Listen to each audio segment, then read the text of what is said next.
Hello friends, ഇവർ വിവാഹിതരായാൽ എന്ന സീരിയലിൻ്റെ അടുത്ത ആഴ്ചയിലെ പ്രൊമോ വിശേഷങ്ങളാണ് പറയുന്നത് കേട്ടോ. അങ്ങനെ നമ്മുടെ സത്യനോട് ചെന്ന് നമ്മുടെ അച്യുതൻ ചോദിക്കുകയാണ് കേട്ടോ, താങ്കളുടെ ഭാര്യയും മകളെയും കാണാതെ പോയിട്ട് എത്ര വർഷമായിരുന്നു? അപ്പോൾ അയാൾ 22 വർഷത്തോളമായി. അങ്ങനെയാണെങ്കിൽ ഇപ്പോൾ മകൾക്ക് 24 വയസ്സാകില്ലേന്നും ചോദിക്കുകയാണ്.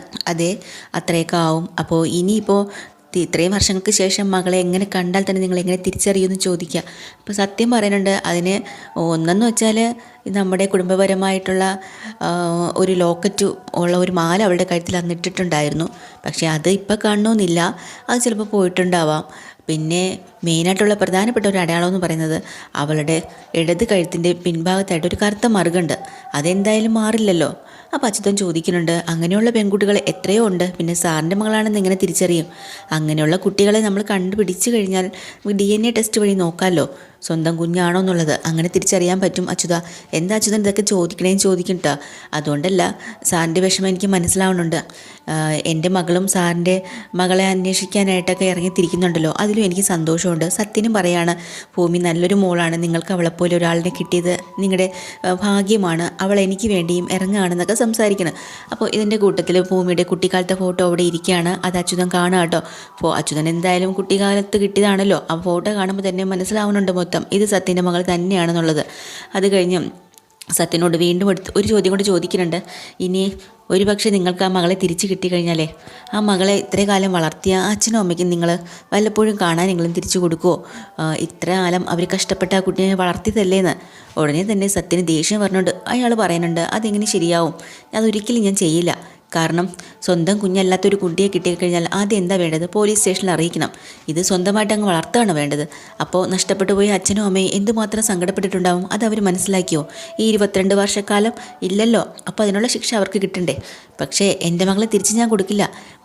ഞാനൊരു സ്വാർത്ഥനാവും പിന്നീട്. എൻ്റേത് മാത്രമായി അവളിരിക്കണം 24 മണിക്കൂറും. പിന്നെ പഴയ ഏതൊരച്ഛനും അമ്മയും അവളുടെ മനസ്സിലുണ്ടെങ്കിൽ അത് പൂർണ്ണമായിട്ട് ഞാൻ തുടച്ചു കളയുന്നു അങ്ങനെ പറയാം കേട്ടോ. അതൊക്കെ കേട്ട് തകർന്നിട്ടാണ് അച്ഛൻ ആ വീട്ടിൽ നിന്ന് ഇറങ്ങി വരുന്നത്. അംബികയോട് കാര്യങ്ങളെല്ലാം പറയുകയാണ്. അപ്പോൾ അംബിക ചോദിക്കുകയാണ്, ഈ അച്ഛൻ എന്ന് പറയുന്ന ആളിനെ അച്ചുവേട്ടൻ കണ്ടോ? അതാരാ? ഞാൻ കണ്ടു, പക്ഷേ അത് നിനക്ക് പറഞ്ഞു തരാനുള്ള സമയമായിട്ടില്ല, സമയമാകുമ്പോൾ ഞാൻ പറയാം എന്നും പറഞ്ഞ് അംബികയോട് പറയാം. എത്രയും വേഗം നമുക്ക് ഈ നാട് വിടണം. ഇനി ഇവിടെ നിന്ന് കഴിഞ്ഞാൽ നമ്മളെ മകൾക്കും നമുക്കും ഒക്കെ ആപത്താ. നമുക്ക് നമ്മുടെ മകളെ നഷ്ടപ്പെടും. പോകാം അംബികയെ. അതുകൊണ്ട് പെട്ടെന്ന് തന്നെ നീ എല്ലാം പാക്ക് ചെയ്തൊക്കെ വെച്ചോ. നാളെ തന്നെ നമുക്കിവിടുന്ന് സ്ഥലം വിടണം, ആരും അറിയണ്ടാന്ന്. പക്ഷേ അംബികയ്ക്ക് സംശയമുണ്ട് കേട്ടോ. കോഫി ഷോപ്പും ലോണും ഒക്കെ ആയിട്ട് ഇവിടെ ഇങ്ങനെ കിടക്കുന്ന സമയത്ത് ഭൂമി നമ്മുടെ കൂടെ വരുമോയെന്ന്. എന്നാൽ അച്ഛന് ദേഷ്യം വരുവാണ്.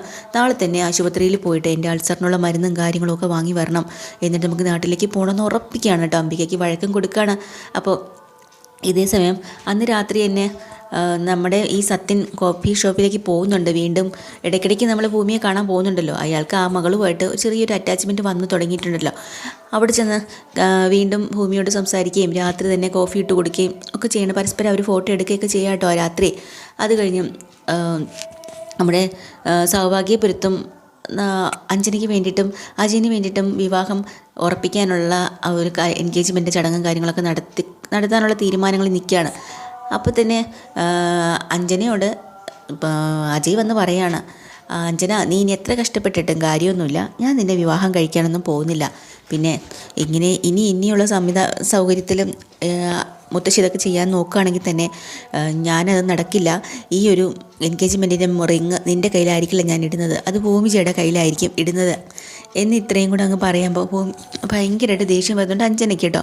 എങ്ങനെയെങ്കിലും ഇതിനെയൊക്കെ അവളെ അവസാനിപ്പിക്കണമെന്ന് ദേഷ്യവും വരികയാണ്. ഇതെല്ലാം കഴിഞ്ഞിട്ട് ഭൂമിയാണെങ്കിൽ വീട്ടിൽ ചെല്ലുന്ന സമയമുണ്ട് കേട്ടോ. വീട്ടിൽ ചെല്ലുമ്പോഴത്തേക്കും എല്ലാം പാക്ക് ചെയ്ത് വെക്കുന്നു. CCTV വണ്ടി പണി ചെയ്താൽ കൊടുത്തത് തിരിച്ചു കൊണ്ടുവരികയാണ്. അപ്പോൾ ചോദിക്കണം, വാടകക്കാർ എന്താ പെട്ടെന്ന് മാറുന്നത്? ഹൗസ് ഓണർ മാറാൻ പറഞ്ഞു അമ്മേ, എന്താ സാധനങ്ങൾ കെട്ടിപ്പറക്കി വെച്ചേക്കുന്നതെന്ന്. അപ്പോൾ അച്യുതനും അംബികയും കൊണ്ട് പറയണ, വേറൊന്നും അല്ല മോളെ, നമുക്കിവിടെ വിട്ട് പോകണം, അല്ലാതെ പറ്റില്ല. അതെന്തിനാ കാര്യം? അല്ല, ഇവിടെ ഇനി നിൽക്കണ്ട, നമുക്ക് നാട്ടിലേക്ക് പോയാൽ മതി. അങ്ങനെ ഭൂമി ആകെ വഴക്കുണ്ടാക്കാം കേട്ടോ. ഞാൻ വരില്ല, അത് പെട്ടെന്നൊന്നും പോകാൻ പറ്റില്ല, അച്ഛൻ്റെ അസുഖവും കാര്യങ്ങളുണ്ട്, ചികിത്സയുണ്ട്, അങ്ങനെ ഓരോ കാര്യങ്ങളും ഇങ്ങനെ എടുത്തിടുകയാണ്. അവസാനം ഭൂമിയുടെ നിർബന്ധപ്രകാരം 2-3 ദിവസത്തിനകം ഫാദേഴ്സ് ഡേ വരികയാണ് കേട്ടോ. അപ്പോൾ അങ്ങനെ ഒരു ചടങ്ങ് അവിടെ വെക്കുന്നുണ്ട്. എല്ലാ അച്ഛന്മാരെയും വിളിച്ച് ആദരിക്കുന്ന ഒരു ചടങ്ങ് തന്നെയാണ് കേട്ടോ.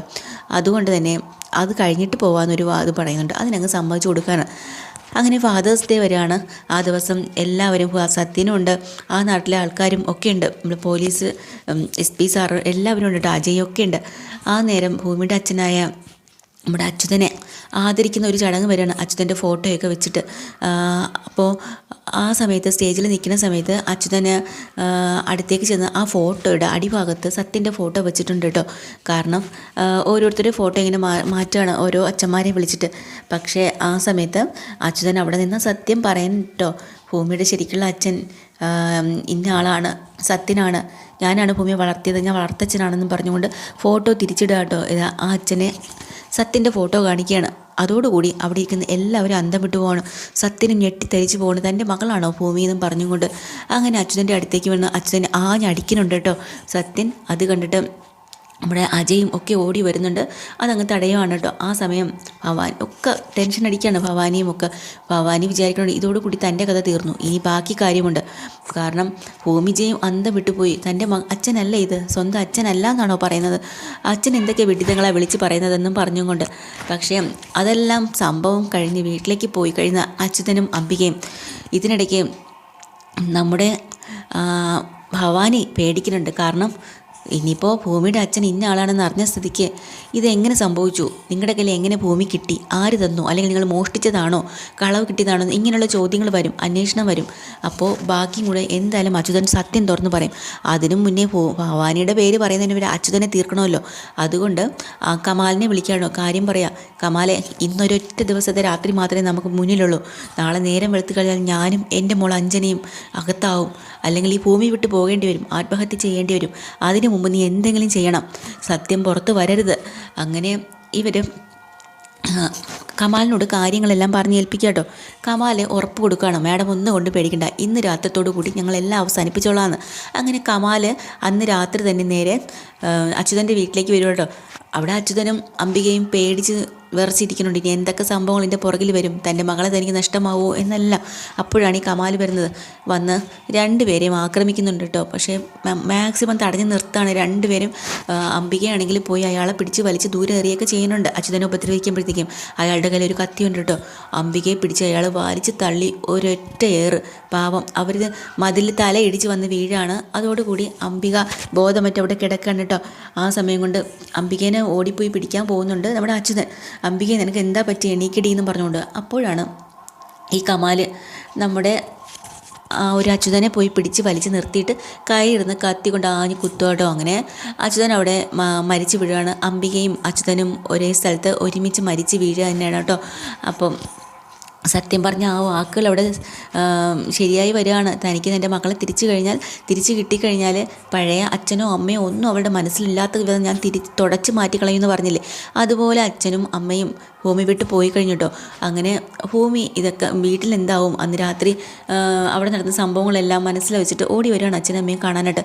ഇവിടെ വരുമ്പോഴാണ് ആകെ തകർന്നു കിടക്കുന്ന വീടും പരിസരങ്ങളും വീട്ടിനകവും നോക്കുമ്പോൾ അച്ഛൻ രക്തത്തിൽ കുളിച്ച് കിടക്കുന്നു, അമ്മ വേറൊരു സ്ഥലത്ത് തലയിൽ മൊത്തം രക്തവും മണ്ട പൊട്ടി അവിടെ കിടക്കണം. ഭൂമി അലറി വിളിക്കാട്ടോ. അങ്ങനെ പോലീസ് വരുന്നു.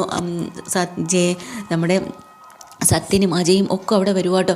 വന്ന് കാണുമ്പോൾ തന്നെ അവർ ഞെട്ടി പറിച്ച് പോവാണ് രണ്ടുപേരും. ഭൂമിയുടെ ജീവനായ അച്ഛനും അമ്മയും അവൾക്ക് നഷ്ടപ്പെട്ടു പോയിരിക്കുന്നു. ഭൂമിയിൽ ആരും ഇല്ലാണ്ട് ഒറ്റപ്പെട്ട് ഞാൻ പോയല്ലോ എന്ന് പറഞ്ഞ് ഭൂമി നിലവിളിക്കാട്ടോ. അജയും നമ്മുടെ സത്യന് മാക്സിമം ഭൂമിയെ അടക്കി നിർത്താൻ നോക്കുന്നുണ്ട്, പക്ഷെ അതൊന്നും അവിടെ നിൽക്കുന്നില്ല. അങ്ങനെ ആരും ഇല്ലാണ്ട് അവിടെ ഒറ്റപ്പെട്ട് പോവാണ് ഭവാനിയുടെ ക്രൂരത കാരണം കേട്ടോ. അതൊക്കെയാണ് ഇന്ന് വരുന്ന പ്രൊമോയിൽ കാണിക്കുന്നത്. ഇതിൻ്റെയൊക്കെ ഡീറ്റെയിൽഡ് എപ്പിസോഡുമായി വീണ്ടും വരാം. ചാനൽ ഇഷ്ടമായ ലൈക്ക് ചെയ്യുക, സബ്സ്ക്രൈബ് ചെയ്യുക. താങ്ക്